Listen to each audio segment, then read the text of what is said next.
It's hard to pinpoint exactly when things started to go wrong. You never wake up one day and realize everything you've worked for is crumbling. At least, not in such a simple way. But when I think back now, I can trace the exact moments, the subtle shifts, the small decisions that led us here. I guess the beginning was when Jason started to lose himself in his work. Jason Harper, my husband, is a 34-year-old mid-level marketer. For the past few years, he's been climbing the corporate ladder, working long hours at a big company. He's smart, driven, and ambitious, qualities I admired when we first met. But now, it feels like the only thing he cares about is the next project or campaign. He's buried in his laptop more than he's present in our life together. I can't even remember the last time we had a real conversation. I'm Amelia, 32, and I've always been the one who tried to keep our relationship alive. I'm a bit more emotional than Jason, and I've always believed that love takes effort. But these days, I felt like I was giving it all and getting nothing in return. I would wait for him at dinner, hoping we'd sit down, talk, maybe watch a movie together. Instead, he'd stumble in, looking exhausted, barely acknowledging me, and then retreat to his office to work on his laptop. It's like I was invisible. One night, I tried to break the silence. "Jason, we need to talk," I said, my voice carrying more frustration than I intended. He barely looked up from his screen. "Can it wait? I'm on a deadline." "I don't know how much longer I can wait, Jason," I replied, my words barely above a whisper. "You're here, but you're not really here." He sighed, rubbing his temples. "Amelia, I'm working hard for us. I don't need this right now." And just like that, the conversation was over. He was already back to his laptop, the glow of the screen lighting up his face, while I sat in the silence, alone. It was around that time that I started noticing someone else at work. His name was Kyle Sanders, 27, a new hire in the marketing department. At first, it was nothing, just casual greetings in the hallway or quick chats during team meetings. But then, it grew. He started complimenting me on my ideas, my professionalism. I was used to being respected in my job, but with Jason so distant, Kyle's attention felt like a lifeline. "Amelia, I've been meaning to tell you, that presentation you did last week, it was fantastic. You've really got away with words," Kyle said one afternoon as we grabbed coffee. I laughed it off at first, but I could tell he was sincere. It was refreshing. I started looking forward to his comments and the way he listened to me. Unlike Jason, who was always distracted, Kyle seemed genuinely interested in what I had to say. Before I knew it, we were having lunch together. We'd talk about work, but then we'd start talking about personal things, too. His favorite books, the music he loved, even his thoughts on life. He made me feel heard in a way I hadn't in a long time, and soon, I was finding reasons to spend more time with him. He'd invite me to join him for lunch, and I'd say yes without hesitation. At first, I resisted the idea that I might be interested in him, but I couldn't deny that something had shifted. Kyle didn't make me feel invisible. He made me feel like I mattered. One evening, when Jason was once again buried in his work, I found myself alone at home. I spent hours scrolling through old photos on my phone, memories of our wedding day, our honeymoon, happy moments that now felt distant, as though they were from another life. Jason and I had once been so close, so in love. But now, I couldn't remember the last time we laughed together, the last time we really connected. I knew things had changed, and I wasn't the only one who noticed. Jason was so focused on his job, it was like he didn't even care. And Kyle? Kyle made me feel alive again. I confided in my friend Karen, who worked with me. She was in a similar situation. Her husband was also distant, consumed by work. Karen listened to me vent about Jason, about how I felt like I was fading into the background of my own life. "You need to talk to him, Amelia," Karen suggested, her voice full of concern. "You can't just keep letting this slide. If you really care about him, you've got to fight for your marriage." But I wasn't sure I could anymore. Karen, too, was struggling with her marriage. It seemed like everyone I knew was in the same boat, trapped in relationships that were falling apart, consumed by the demands of work and life. "I tried, Karen," I admitted. "I tried talking to him, but he just brushes me off. He doesn't care, and I don't know what to do." "Maybe it's time to ask yourself if this is the life you want," she said, her tone serious. But if you decide to leave him, make sure it's for the right reasons. Not because someone else makes you feel better. But it wasn't just about feeling better. It was about feeling seen again. The next day, I tried to start a conversation with Jason to tell him how I was feeling. But like always, he just dismissed it. "I'm busy, Amelia. Can we talk about this later?" His voice was flat, his gaze fixed on his computer screen. "Later?" I snapped, frustration boiling over. "When, Jason? When will it be a good time?" "I don't have time for this," he muttered, before retreating into his office once again. That was the moment it hit me. Jason wasn't just distracted. He didn't care anymore. And in that moment, I realized something else. Kyle was the only one who made me feel like I mattered. The night it all changed began like any other. Another dinner with Kyle. Just a casual meetup, no big deal, I told myself. But deep down, I knew it wasn't. I had been seeing Kyle more and more, and with each lunch or conversation, the line between friendship and something more had started to blur. He made me feel things that Jason hadn't in years, like I mattered, like I was special. We sat at a small bistro, laughing over shared plates of pasta and wine, talking about everything and nothing. Kyle was easy to be around. His jokes were sharp, his smile contagious, and his presence magnetic. I hadn't realized how starved I was for that kind of attention, for someone to see me, beyond the work, beyond the daily grind of just existing. "Amelia, you're not like other people," Kyle said, his voice low but full of sincerity. "You're different. You're smart, funny, beautiful. You deserve someone who appreciates all that. Someone who sees you for everything you are."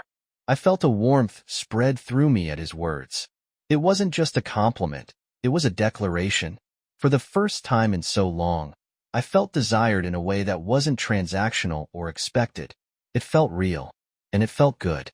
We continued talking well into the evening, and when we left the bistro, the cool night air only made the tension between us feel more electric. As we walked side by side, I found myself closer to him than I had ever intended. Kyle stopped suddenly, turning to face me. "Amelia," he said softly, "I'm really glad you came tonight." Before I could say anything, his lips were on mine, urgent and intense. My heart raced in a way I hadn't felt in years. It was like a floodgate had opened.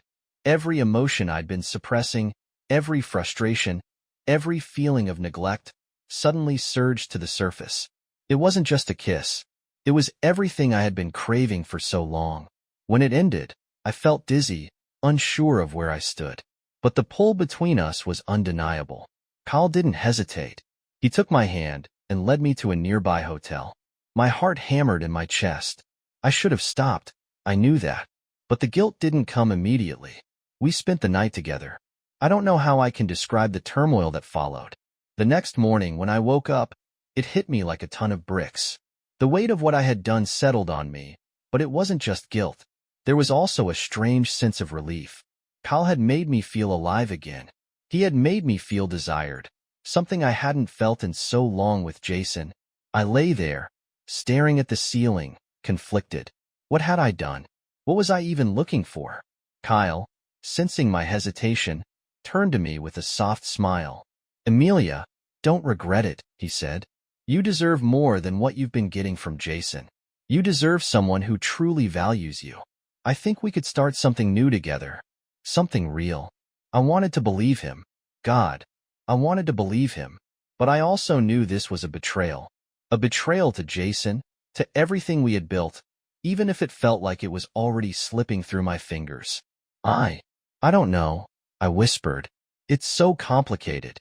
"You don't have to figure it all out right now," Kyle said, his voice soothing.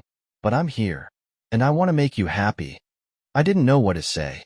Part of me wanted to run back to the life I had before. No mess, no confusion. But a bigger part of me felt like I couldn't turn back. Jason had stopped seeing me. He had stopped caring. But what did that make me? Was I just justifying my actions because it felt good? Was I going to leave Jason for Kyle? Or was this just an escape from a life that no longer made sense? I barely got any sleep that night, my mind racing. The next morning, I couldn't look at Kyle the same way. But I also couldn't ignore the fact that he had made me feel something again.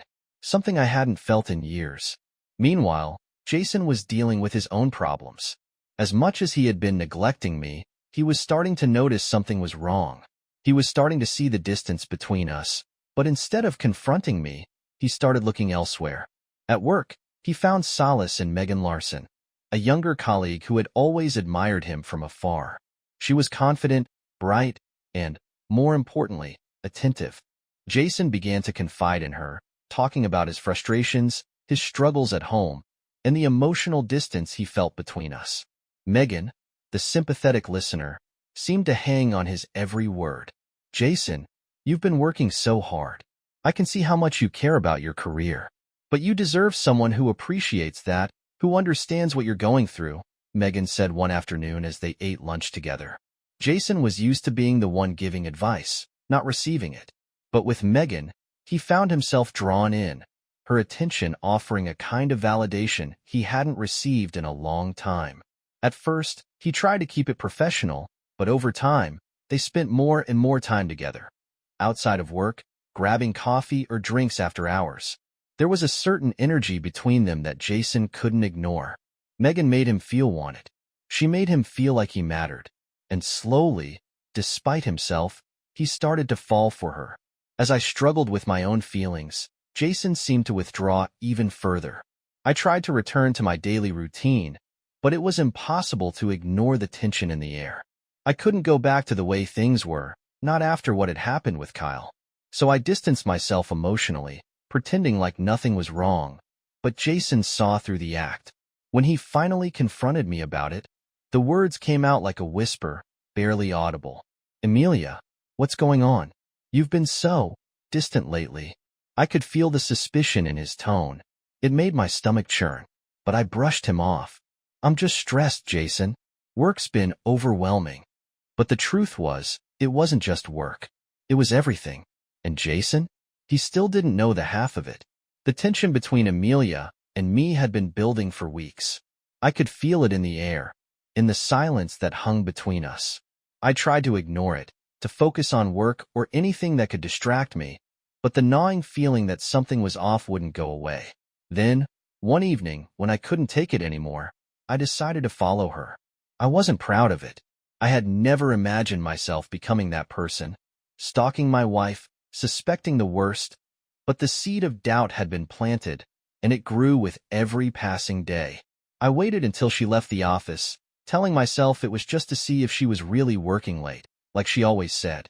But when I saw her turn the corner and head towards a hotel, my heart dropped. I wasn't stupid. I knew exactly where she was going, and I knew exactly who she was meeting.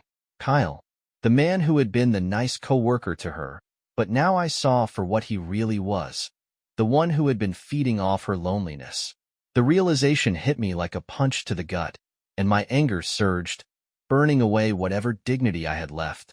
I watched her enter the hotel, her body language relaxed and confident, like she had done this 100 times before. I could hardly breathe as the weight of it all crushed me. I had no doubt now. She had been unfaithful. When she returned home that night, I was waiting for her. The silence in the house felt suffocating, and I didn't even know where to begin. But I knew I couldn't keep pretending anymore. "Amelia," I said, my voice shaking with rage. "Where were you tonight?" She froze in the doorway, caught off guard. "What are you talking about?" "I saw you," I said, my words sharp. "I saw you go into that hotel with him, with Kyle." She immediately started to deny it, the words spilling out of her mouth like a lifeline. "Jason, it's not what you think. It was just one time, just a mistake. I didn't mean for it to happen." I could barely keep my composure. "A mistake?" I repeated, my voice rising. "A mistake? You don't accidentally sleep with someone, Amelia. You knew exactly what you were doing. You've been lying to me for months. I've been here, giving you everything, and you throw it all away for him?" Her face crumpled, but she couldn't meet my eyes. "It wasn't like that," she whispered, barely audible. "It just happened. Kyle, he made me feel something again, something I've been missing." I laughed bitterly, disbelief and anger mingling inside me. "And what about me? What about everything we've built together? Did that mean nothing to you?" The words I had held inside for so long came rushing out now. You think this is the first time I've noticed? You think I didn't see you slipping away, pulling farther from me every day? You stopped caring about us, and now you want me to just forgive you." She didn't say anything. She just stood there, her face pale, tears filling her eyes. But I was done. Done with the lies, done with the distance. And somewhere deep down, I knew she wasn't going to fix it. Not for me. The conversation ended in anger, and she stormed out of the room, leaving me standing there, seething. My heart was broken, but my pride had been shattered too, and that's what hurt the most. It was over, and I didn't know how to face the reality of it. I needed something. I couldn't sit in this house, alone with my thoughts. So, I turned to Megan. Megan Larson had always been around, a young, confident colleague. At first, we had just exchanged pleasantries, talked shop. But after the confrontation with Amelia, I found myself seeking her out more and more. She seemed to understand my frustration, my anger, and offered a kind of comfort that I hadn't gotten at home in so long. We spent hours together, talking about work, but also about life.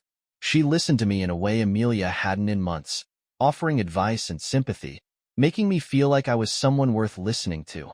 She was so different from Amelia, full of energy, alive in a way I wasn't anymore. One evening, as we grabbed drinks after work, I found myself telling her everything.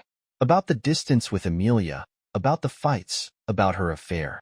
Megan listened, but there was something more in her eyes. A kind of understanding. "You don't deserve that, Jason," she said, her hand resting gently on mine. "You deserve someone who truly sees you, who appreciates you." I wanted to believe her. And then, without thinking, I kissed her. It wasn't planned. I didn't set out to betray Amelia like this. But in that moment, I didn't care. The rage and sadness I had been holding in for so long bubbled to the surface, and I let it all go. I let Megan into my life, into my bed, in a way I never thought I would. It started as a way to get back at Amelia, a way to punish her for what she had done. But as the days went on, it became more. Megan made me feel alive in a way I hadn't in a long time. And, truth be told, I started to wonder if I could have something real with her. But it wasn't just about Megan. It was about something deeper, something that had been brewing inside me since the first hint of Amelia's betrayal. I wanted revenge. I wanted to expose her, to show everyone who she really was. She had humiliated me, and now I was going to do the same. Karen, my best friend, had noticed the tension between me and Amelia long before the confrontation. She had tried to talk to me, to get me to fix things with Amelia, but I had no interest in listening. I couldn't go back to that. Not anymore. One evening, Karen cornered me. "You need to stop this, Amelia," she said, concern in her voice. "You need to fix things with Jason. If you really love him, you can't just give up." But I wasn't sure I loved him anymore. I wasn't sure I even liked him. Everything had changed. "I don't know what I want, Karen," I admitted, my voice trembling with uncertainty. "I don't know if I can fix this." Karen was quiet for a moment, then sighed. "I think you should at least try. You can't just let it all go, especially not for someone like Kyle." But Kyle had been the one to make me feel seen, the one to make me feel special again. Meanwhile, Kyle's boss, Robert Smith, had begun to notice the closeness between us. He was a no-nonsense type of guy, and he didn't like the idea of scandal. Robert confronted Kyle, demanding that he end things with me. He threatened him with disciplinary action if it didn't stop. That conversation left Kyle cold and distant, and I could feel him pulling away. The strain was starting to show, and I realized that I might be losing him too. But it didn't matter anymore. I had my own plan. I was going to make everything public. I was going to take back control. I would make sure everyone knew the truth about Amelia. And when I did, I would finally have my revenge. The fallout from the truth coming out was inevitable, but nothing could have prepared me for the way it spiraled out of control. Once I started telling people about Amelia's affair, it felt like a floodgate had opened, and I couldn't stop the water from pouring out. I confided in friends, colleagues, and even some family members, people who had known both of us for years.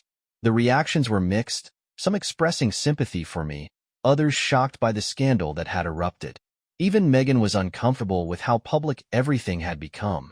I had been so consumed by anger and the need for revenge that I hadn't considered how my actions might affect her. She didn't know I would go this far, but she remained by my side, sensing that I was seeking not just closure but some twisted form of justice. She was there for me, but I could see the discomfort in her eyes as the situation grew more chaotic. Amelia didn't take it well.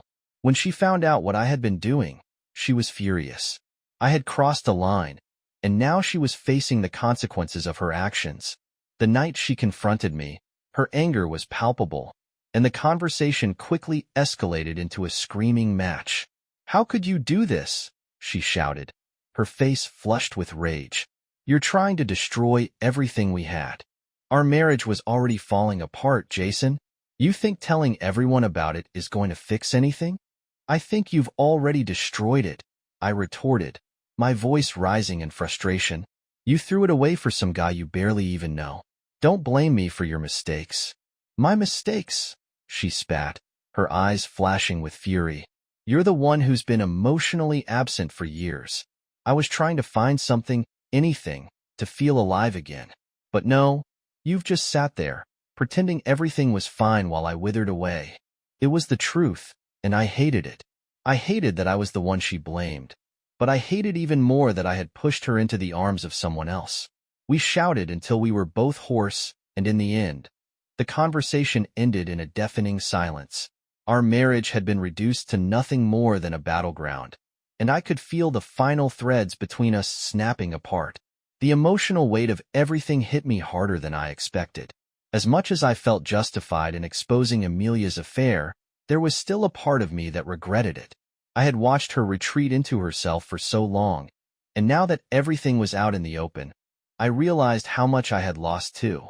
The woman I had once loved was now a stranger to me, and I didn't know how to fix it.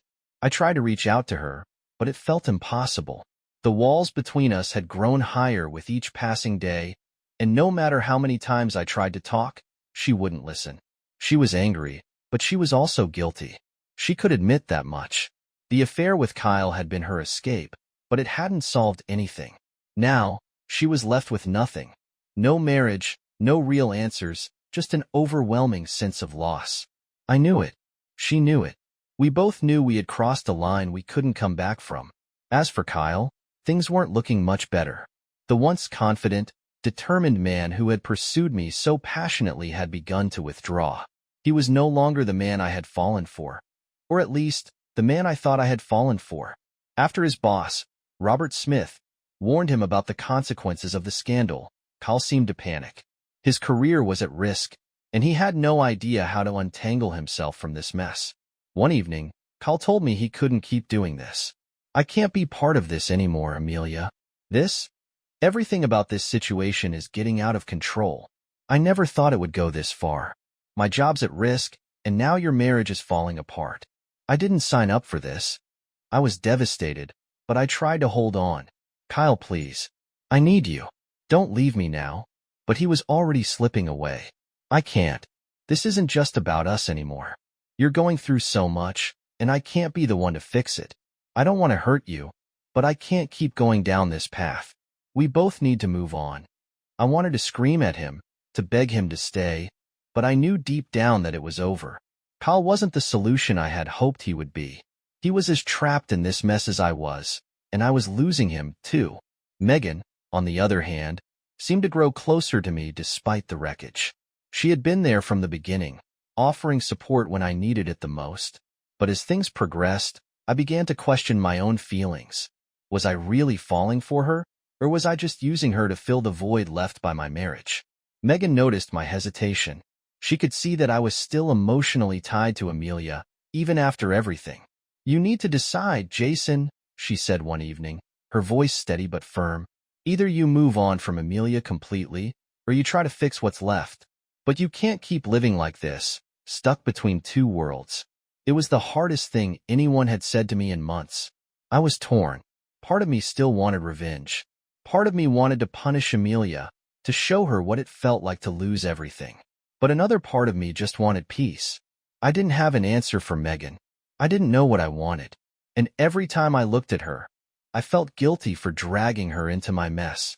Everything finally came to a head when Amelia made the decision to end our marriage. It was a decision I had feared for so long, but when it came, it still shattered me.